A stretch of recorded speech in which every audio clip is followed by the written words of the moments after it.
Hi friends, நம்ம இப்போ என்ன செய்ய போகிறோம்னா மாங்காய் செய்ய போகிறோம்.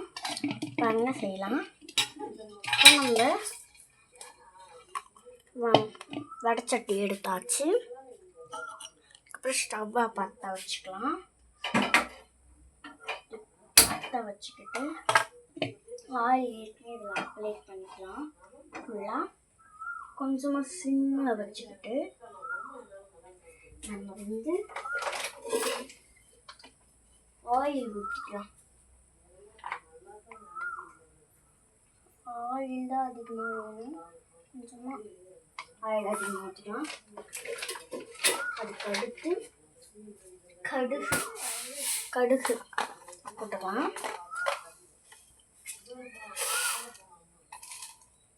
கடுகு நல்லா போட்டு பொரியணும். எனக்கு வேணும்னா சீரகம் போட்டுக்கலாம்.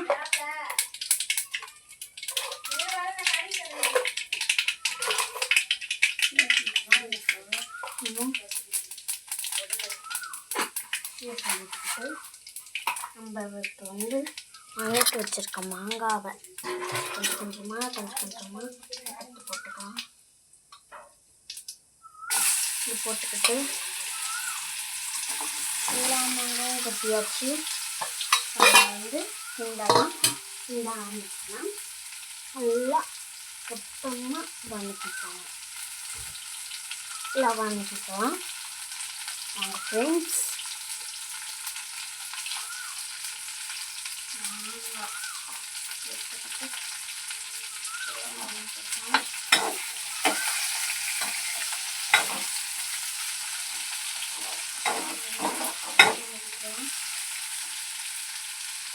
உப்பு போட்டுக்கலாம்.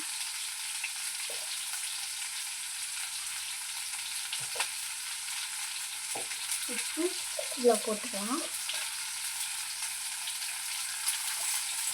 உப்பு போட்டுக்கலாம். அது நல்லா வெந்துக்கும்.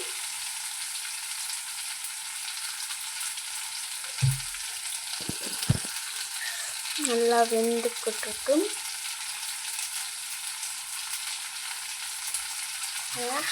அப்புறம் வதக்கி வச்சிருக்க எடுத்துக்கலாம். வதக்கி வச்சிருக்கலாம் எடுத்துட்டு போட்டுக்கலாம். நல்லா விட்டுக்கலாம். நல்லா விட்டுக்கலாம்.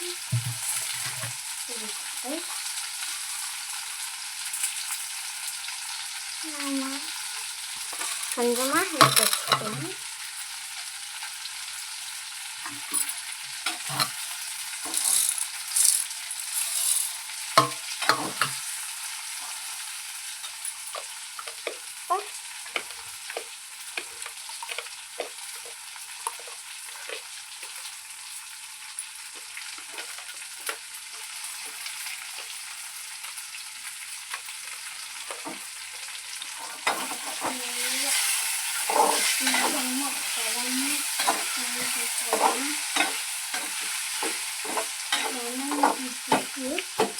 நல்லா நசுக்கி விட்டுக்கலாம். நசுக்கி விட்டாச்சு. கொஞ்ச நேரம் வேகட்டும்.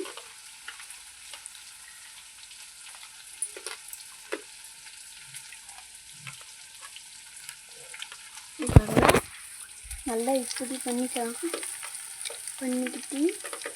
நல்லா பதமாக ரோஸ் ஆகிடுச்சு. இப்படி ரோஸ் ஆகிட்டுருக்கு.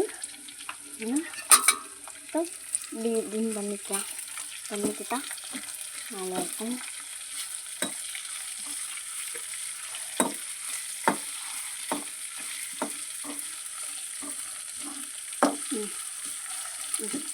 பண்ணிக்கிட்டாச்சு. கொஞ்சமாக மிளகாய் தூள் இந்த டப்பாவில் இருக்குது. வெறும் மிளகாய் தூள்னாலும் போட்டுக்கலாம். நான் இப்போ வெறும் மிளகாய் தூள் தான் எடுத்துக்கேன். இப்படி போட்டுக்கலாம். பிரியாணி மசாலா போட்டால் நல்லாயிருக்கும். மஞ்சத்தூள் தூள் போட்டுக்கலாம். ஆச்சி மஞ்சள் தூள் போட்டுக்கலாம். போட்டுக்கிட்டு நல்லா வதக்கிக்கலாம். கிண்டிவிடா கிண்டிவிடா கிண்டிவிடா கிண்டி விட்டுக்கலாம். கிண்டி விட்டு சீக்கிரம் நல்லா கிண்டி விட்டுக்கலாம்.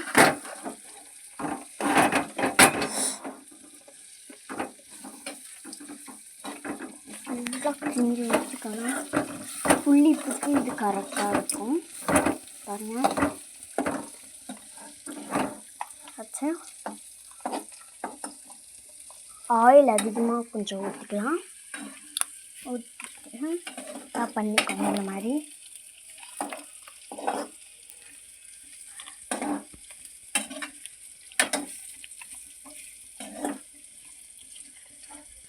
இந்த மாதிரி பண்ணிக்கிட்டா ஓகே. இந்த மாதிரி பண்ணிக்கலாம். இதுக்கு அதனால கட்சி